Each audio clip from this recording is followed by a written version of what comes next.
Bumisita nga pala ulit kami guys sa Puerto Galera. Nagkataong may biyahe si Jason doon at birthday naman ni Jillian kaya sumabay na kami. Sa totoo lang ay hindi ko na matandaan kung ilang beses na nga ba kami nagpabalik-balik or nakabalik dito sa Puerto. Sa dahilan ay dahil karatig bayan lamang naman ang bahay ng aking in-laws. Sa lahat ng pagpunta namin dito ay ngayon ko lamang masasabi na may nabago o nadagdag dito sa Puerto Galera. Pero bago ko sabihin sa inyo ay hayaan nyo munang itour ko ulit kayo saglit dito sa Puerto. Kapag ganito bang summer vacation and then nagkasunod pang holiday ay sadyang napakarami ng tao. May hahalin tulad mo na rin nga ito sa Boracay na minsan ay di mahulugang karayom. Sa aming paglalakad nga rin na yan ay kasama na rin ang paghahanap kung saan kami pwedeng kumain. Dahil nga rin sa dami ng tao ay puro fully book ang aming nakikitang hotel. Kaya nga natagalan rin kami bago makakita ng bakanteng resort. Ito ay sa dahilang nakijoin nga lang kami sa biyahe kaya kami ang nawalan ng tutulugan. Kaya hayan, gabi na, pagod na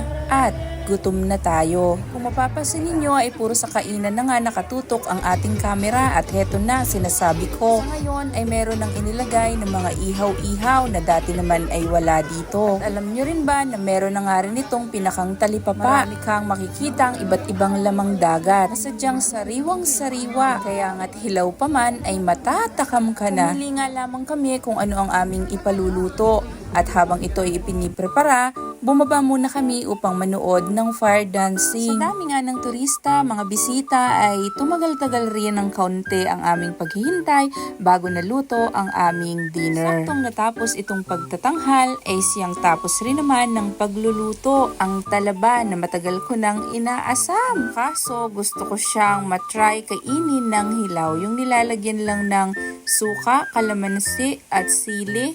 Gusto ko yun itry pero dahil nandito tayo, ipinaluto na natin ito ng masarap. So thank you for watching guys. Sa sunod ulit nating video, abangan nyo. Salamat sa panonood at sa palagian ninyong suporta. God bless!